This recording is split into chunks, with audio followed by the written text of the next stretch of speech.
ಮಂಡ್ಯ ಜಿಲ್ಲಾ ಚುಟುಕು ಸಾಹಿತ್ಯ ಪರಿಷತ್ ಅಭಿನಂದನಾ ಹಾಗೂ ಹಾಸ್ಯ ಸಂಜೆಯನ್ನು ಏರ್ಪಡಿಸಿ ನನ್ನನ್ನು ಉದ್ಘಾಟಕರಾಗಿ ಕರೆದಿದ್ದಕ್ಕೆ ನಾನು ಹೃದಯ ತುಂಬಿ ಅಭಿನಂದನೆಗಳನ್ನು ಸಲ್ಲಿಸ್ತೇನೆ. ನಾಗರಾಜ್ ಸರ್,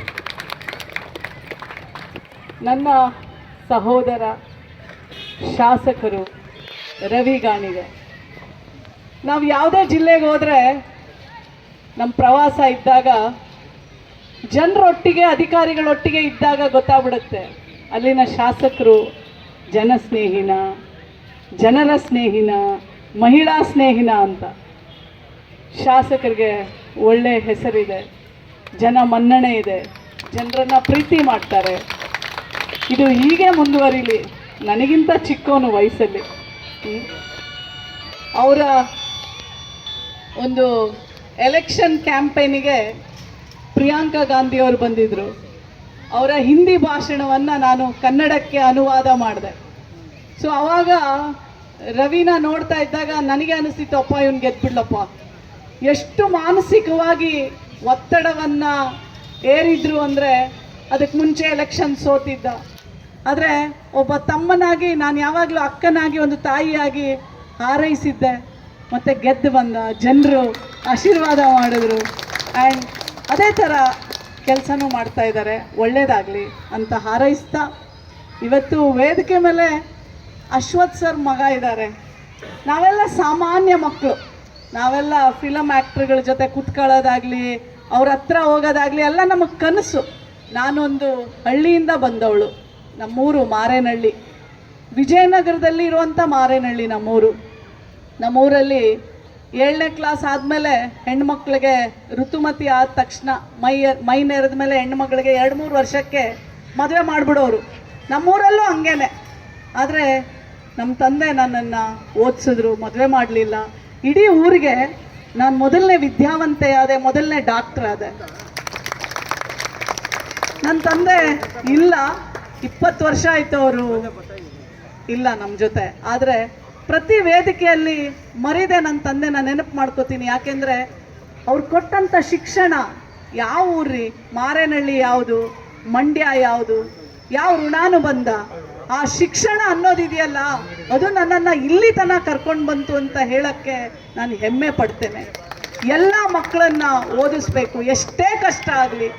ಈಗ ಒಂದು ತಾಯಿ ಬಂದಿದ್ಲು, ಬರ್ತಾನೆ ಒಳಗಡೆ ಹೇಳ್ತಾ ಇದ್ಲು, ಮೇಡಮ್ ನನ್ನ ಗಂಡ ಡೈವರ್ಸಿಗೆ ಹಾಕ್ಕೊಂಡಿದ್ದಾನೆ, ನನಗೆ ಡೈವರ್ಸ್ ಬೇಡ, ನನ್ನ ಗಂಡನ ಜೊತೆ ನಾನು ಬದುಕಬೇಕು, ನನ್ನ ಮಗುವಿಗೆ ನೋಡಿ ಫೀಸ್ ಕಟ್ಟಬೇಕು ಮೇಡಮ್, ನಾಳೆ ಇಲ್ಲ ಅಂತಂದರೆ ನನ್ನ ಮಕ್ಕಳಿಗೆ ಒಳಗೆ ಸೇರಿಸ್ಕೊಳ್ಳಲ್ಲ ಅಂತ ಹೇಳಿದಾಗ ನನಗೆ ಎಷ್ಟು ತ್ರಾಸಾಯಿತು ಮನಸ್ಸಿಗೆ ಅಂತಂದರೆ. ಆ ಥರ ನೂರಾರು ಜನ ಇವತ್ತು ನಮ್ಮ ಸಮಾಜದಲ್ಲಿದ್ದಾರೆ. ಅಂಥ ಹೆಣ್ಣು ಮಕ್ಕಳಿಗೆ ಶಕ್ತಿಯಾಗಿ ನಿಂತ್ಕೊಳ್ಳೋದು ಮಹಿಳಾ ಮತ್ತು ಮಕ್ಕಳ ಕಲ್ಯಾಣ ಇಲಾಖೆ. ಆ DD ಅವರು ಇಲ್ಲಿದ್ದಾರೆ, ನೀವು ನಿಂತ್ಕೊಂಡು ಅವರಿಗೆ ನಮಸ್ಕಾರ ಮಾಡಬೇಕು. ಸೊ ನಿಮ್ಮ ಮಹಿಳಾ ಮತ್ತು ಮಕ್ಕಳ ಕಲ್ಯಾಣ ಇಲಾಖೆಯ ಅಧಿಕಾರಿ, ನಿಮ್ಮ ನಂಬರ್ ಹೇಳಿ ನನಗೆ, ಫೋನ್ ನಂಬರು 9482774744. ಕನ್ಫ್ಯೂಷನ್ ಆಗೋಯ್ತು ನನಗೆ. ನೀವೇ ಹೇಳಿ, ಮೈಕ್ ಕೊಡ್ತೀನಿ. ಅವ್ರ ನಂಬರ್ ಹೇಳ್ತಾರೆ, ಬರ್ಕೊಡಿ, ಒಂದು ಚೀಟಿಯಲ್ಲಿ ಬರ್ಕೊಡಿ ನೀವು, ನಾನು ಹೇಳ್ತೀನಿ. ಹೆಣ್ಮಕ್ಳು ನೀವೆಲ್ಲ ಬರ್ಕೊಳ್ರವ, ನಾವು ಬಂದಿದ್ದೀರಾ, ಬರ್ಕೋತಾ ಇದ್ದೀರಾ, ಬರ್ಕೊಳ್ಳಿ. 9482474728 ಬರ್ಕೊಂಡ್ರಾ? ಯಾರಿಗೆ ಸಮಸ್ಯೆ ಇರಲಿ ದಯವಿಟ್ಟು ಈ ನಂಬರಿಗೆ ಫೋನ್ ಮಾಡಿ. ಈ ಜಿಲ್ಲೆಯ ಮಹಿಳಾ ಮತ್ತು ಮಕ್ಕಳ ಕಲ್ಯಾಣ ಇಲಾಖೆಯ ಅಧಿಕಾರಿ ಅವರು ನಿಮಗೆ ಆ ತಕ್ಷಣಕ್ಕೆ, ಆ ಸಮಯಕ್ಕೆ ಸ್ಪಂದಿಸ್ತಾರೆ. ಮೊದಲು ನಿಮಗೆ ಅಲ್ಲಿ ಹೋಗ್ಬೇಕು ನೀವೆಲ್ಲರೂ. ಮತ್ತು ಇವತ್ತು ಚುಟುಕು ಸಾಹಿತ್ಯದ ಒಂದು ಸಮಾರಂಭ ಇಲ್ಲಿ. ಹಾಗಾಗಿ ಚುಟುಕು ಸಾಹಿತ್ಯ ಕನ್ನಡ ಸಾಹಿತ್ಯದ ಒಂದು ಮಗು ಇದ್ದಾಗೆ. ಹೇಗೆ ನದಿ ಉಪನದಿಗಳನ್ನು ಬಾಚಿ ತಪ್ಪಿ ಸಮುದ್ರದೆಡೆ ಕರ್ಕೊಂಡೋಗ್ತಾಳೋ, ಹಾಗೆ ಕನ್ನಡ ಸಾಹಿತ್ಯ ಈ ಥರ ಚುಟುಕು ಒಂದು ಸಾಹಿತ್ಯವನ್ನು ತನ್ನನ್ನು ಅಪ್ಪಿ ತಪ್ಪಿ ಬೆಳೆಸ್ತಾಳೆ. ಅದು ಕನ್ನಡ ಸಾಹಿತ್ಯ. ಅಂಥ ಒಂದು ವೇದಿಕೆಯನ್ನು ಸೃಷ್ಟಿಸಿದಂಥ ನಾಗರಾಜ್ ಅಣ್ಣನವರಿಗೆ ನಾನು ಅಭಿನಂದನೆಗಳನ್ನು ಹೇಳ್ತೇನೆ. ನಾಗರಾಜ್ ಸರ್ ಆ್ಯಕ್ಚುಲಿ ನನಗೆ ಭಾಳಷ್ಟು ಕಾರ್ಯಕ್ರಮಗಳು, ಅವ್ರ ಮೇಲಿರೋ ಗೌರವ, ಅವರು ನನಗೆ ಕೊಡುವಂಥ ಸಹೋದರಿಯ ಪ್ರೀತಿ, ನನ್ನನ್ನು ಆ ಕಾರ್ಯಕ್ರಮಕ್ಕೆ ಇಲ್ಲ ಅಂತ ಹೇಳಲಾರ್ದೆ ಈ ಕಾರ್ಯಕ್ರಮಕ್ಕೆ ನಾನು ಬಂದಿದ್ದು ಅವರ ಪ್ರೀತಿ ಮತ್ತು ಅವರ ಅಭಿಮಾನಕ್ಕೆ ಅಂತ ಹೇಳಕ್ಕೆ ಇಷ್ಟಪಡ್ತೇನೆ. ಮತ್ತು ಹಾಸ್ಯ ಸಂಜೆ ಕಲಾವಿದರು ಇದ್ದಾರೆ ಇಬ್ಬರೂ, ಅಲ್ಲಿ ಮಿಮಿಕ್ರಿ ಮಾಡ್ತಿರುವಂಥ ನನ್ನ ಸಹೋದರ ಹೇಳ್ತಾ ಇದ್ರು, ಮೇಡಮ್ ನಾನು ನಿಮ್ಮ ಫ್ಯಾನು, ನಿಮ್ಮನ್ನು ಫಾಲೋ ಮಾಡ್ತೀನಿ ಅಂತ. ಮಹಿಳಾ ಆಯೋಗ ಅಂದರೆ ಎಷ್ಟು ಜನರಿಗೆ ಗೊತ್ತು? ಕೈ ಎತ್ತಿ ನೋಡೋಣ. ಅಂದರೆ ಅರ್ಧ ಜನಕ್ಕೆ ಗೊತ್ತು, ಅರ್ಧ ಜನರಿಗೆ ಗೊತ್ತಿಲ್ಲ. ಮಹಿಳಾ ಆಯೋಗ ಅಂತಂದರೆ ಮಹಿಳೆಯರ ಧ್ವನಿಯಾಗಿ ನಿಂತ್ಕೊಳ್ಳೋದು, ಮಹಿಳೆಯರ ಶಕ್ತಿಯಾಗಿ ನಿಂತ್ಕೊಳ್ಳೋದು, ಅವಳ ಮೂಲಭೂತ ಸೌಕರ್ಯ, ಅವಳ ರಕ್ಷಣೆಗೆ ಯಾವಾಗಲೂ ಸದಾ ಸಿದ್ಧವಾಗಿ ಅವರೊಂದಿಗೆ ನಡೆಯುವಂಥದ್ದೇ ಮಹಿಳಾ ಆಯೋಗ. ಆ ಆಯೋಗದ ಅಧ್ಯಕ್ಷೆಯಾಗಿ ನನ್ನ ಮಾನ್ಯ ಮುಖ್ಯಮಂತ್ರಿಗಳು ಸಿದ್ದರಾಮಯ್ಯನವರು 1 ವರ್ಷದ ಹಿಂದೆ ನಾಮನಿರ್ದೇಶನ ಮಾಡಿದ್ರು. ಈಗ 1 ವರ್ಷ ಆಗಿದೆ. ಯಾರೇ ನಿಮಗೆ ಸ್ಪಂದಿಸದೆ ಹೋದರೆ ಮಹಿಳಾ ಆಯೋಗ ಯಾವಾಗಲೂ ನಿಮ್ಮ ಜೊತೆ ಇರುತ್ತೆ ಅಂತ ಹೇಳಕ್ಕೆ ಇಷ್ಟಪಡ್ತೇನೆ. ಕಡೆಯದಾಗಿ ನಾನು ಅಮರಾವತಿ ಹೋಟೆಲ್ನಲ್ಲಿ ಅಂದರೆ ಲೇಟ್ ಆಗಿತ್ತು ಪ್ರೋಗ್ರಾಮ್ ಸ್ಟಾರ್ಟ್ ಆಗೋಕ್ಕೆ. ಅಲ್ಲಿ ಹೋದಾಗ ಅಲ್ಲಿ ಸರ್ವ್ ಮಾಡ್ತಾ ಇರುವಂಥ ಒಂದು ಹೆಣ್ಮಗಳು ಬಂದು ನನ್ನ ಕಾಲಿಗೆ ಬಿದ್ದು ಅಳಕ್ಕೆ ಶುರು ಮಾಡ್ತಾಳೆ. ಏನಾಯಿತು ಅಂದರೆ, ಮೇಡಮ್ ನಾನು ಡೈವರ್ಸ್ ಕೊಟ್ಟಿದ್ದೀನಿ, ಆದರೂ ನನ್ನ ಗಂಡ ಅಲ್ಲಿ ಇಲ್ಲಿ ಬಂದು ನನಗೆ ಒಡೆಯೋದು ಬಡಿಯೋದು ಹೆದರಿಸೋದು ಮಾಡ್ತಾನೆ ಅಂತ.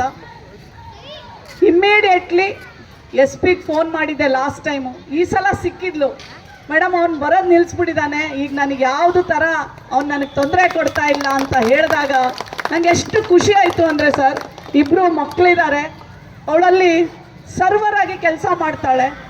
ಆ 2 ಮಕ್ಕಳಿಗೇನು ನಮ್ಮದೊಂದು ಸರ್ಕಾರದ ಒಂದು ಯೋಜನೆ ಇದೆ, ಅದು ಪ್ರಾಯೋಜಕತ್ವ ಯೋಜನೆ. ಯಾರು ಗಂಡ ಬಿಟ್ಟಿದ್ದಾರೆ, ಯಾರು ಗಂಡ ಇರಲ್ಲ ಸತ್ತೋಗಿದ್ದಾರೆ, ಅಥವಾ ಮಕ್ಕಳಿಗೆ ನಿರ್ಗತಿಕ ಪೇರೆಂಟ್ಸ್ ಅಂದರೆ ಸಾಕದೇ ಇರುವಂಥ ತಂದೆ ಬದುಕಿದ್ರೂ ಅವ್ರು ನೋಡ್ಕೊಳ್ಳದೆ ಇದ್ದರೆ, ಅಥವಾ ತಂದೆ ತಾಯಿ ಇಬ್ಬರೂ ಇಲ್ಲದೆ ಇದ್ದರೆ, ಆ ಮಕ್ಕಳಿಗೆ 18 ವರ್ಷದ ಕೆಳಗಡೆ ಇರೋ ಮಕ್ಕಳಿಗೆ ಸರ್ಕಾರದಲ್ಲಿ ಒಂದು ಯೋಜನೆ ಇದೆ, ಪ್ರಾಯೋಜಕತ್ವ ಯೋಜನೆ. ಅದು ನೀವು ಆಫೀಸಲ್ಲಿ, ತಾಲೂಕು ಆಫೀಸು ಅಥವಾ ನಿಮ್ಮ ಏನು ನಮ್ಮದು ಜಿಲ್ಲಾ ಆಡಳಿತ ಕಚೇರಿ, ನೀವು ಅದು ಮಹಿಳಾ ಮತ್ತು ಮಕ್ಕಳ ಕಲ್ಯಾಣ ಇಲಾಖೆದವರು ಅದನ್ನು ಈ ಪ್ರಾಯೋಜಕತ್ವ ಯೋಜನೆಯನ್ನು ಮಾಡಿಸ್ಕೊಡ್ಬೇಕು. ಪ್ರತಿ ತಿಂಗಳು 4,000 ಆ ತಾಯಿಯ ಅಕೌಂಟ್ಗೆ ಹೋಗುತ್ತೆ. ತನ್ನ ಮಕ್ಕಳನ್ನು 18 ವರ್ಷದವರೆಗೂ ಆ ಹಣವನ್ನು ತಗೊಂಡು ಅವಳು ಓದಿಸ್ಬೋದು ಅಂತ ಸಹ ಆ ಹೆಣ್ಣು ಮಗಳಿಗೆ ಅಕ್ಟೋಬರ್ ತಿಂಗಳಿಂದ ತನ್ನ ಮಕ್ಕಳಿಗೆ ಆ 4,000 ಪ್ರತಿ ತಿಂಗಳು ಡೆಪಾಸಿಟ್ ಆಗುತ್ತೆ. ಅವೆರಡನ್ನು ನಾನು ಲಾಸ್ಟ್ ಟೈಮ್ ಬಂದಾಗ ಹೇಳೋಗಿದ್ದೆ. ಈ ಸಲ ಮಂಡ್ಯ ಅಧಿಕಾರಿಗಳು ಅದನ್ನು ಮಾಡಿದ್ದಾರೆ. ಆ ಹೆಣ್ಣುಮಗಳು ಇವತ್ತು ನೋಡಬೇಕಿತ್ತು, ಲಾಸ್ಟ್ ಟೈಮ್ ಹತ್ಕೊಂಡವಳು, ಇವತ್ತು ಅವಳ ಮುಖದಲ್ಲಿ ನಗು, ಎಲ್ಲೋ ಒಂದು ಕಡೆ ಒಂದು ಸ್ವತಂತ್ರವಾಗಿರುವಂಥ ಅವಳ ಒಂದು ವಿಶ್ವಾಸ, ಅದನ್ನು ನೋಡಿ ನನಗೆ ತುಂಬ ಖುಷಿಯಾಯಿತು. ಇದು ಮಹಿಳಾ ಆಯೋಗದ ಕೆಲಸ ಅಂತ ಹೇಳ್ತಾ, ಈ ಥರ ಸಾವಿರಾರು ಹೆಣ್ಮಕ್ಳಿರ್ತಾರೆ, ಅವರಿಗೆ ಶಾಸಕರು ಮತ್ತು ಇಡೀ ಮಂಡ್ಯ ಜಿಲ್ಲೆಯ ಅಧಿಕಾರಿಗಳು ಸ್ಪಂದಿಸಲಿ, ಆ ಹೆಣ್ಣು ಮಕ್ಕಳ ಬಾಳಲ್ಲಿ ಹೊಸ ಬೆಳಕನ್ನು ತರಲಿ ಅಂತ ಹಾರೈಸ್ತಾ, ಈ ಮಹಿಳಾ ಆಯೋಗದ ಅಧ್ಯಕ್ಷೆಯನ್ನು ಕರೆದಿದ್ದಕ್ಕೆ ಭಾಳ ಥ್ಯಾಂಕ್ಸ್ ಹೇಳ್ತಾ, ಇವತ್ತು ಅಶ್ವಥ್ ಅವರ ಮಗ ಅವರನ್ನು ನೋಡ್ದಂಗೆ ಅನಿಸುತ್ತೆ ನಮಗೆ, ಅಶ್ವಥ್ ಸರೇ ಇಲ್ಲೆಲ್ಲ ಓಡಾಡ್ತಿದ್ದಾರೇನೋ, ಅವ್ರನ್ನೆಲ್ಲ ನಾವು ಮರೆಯೋಕ್ಕೆ ಸಾಧ್ಯನೇ ಇಲ್ಲ.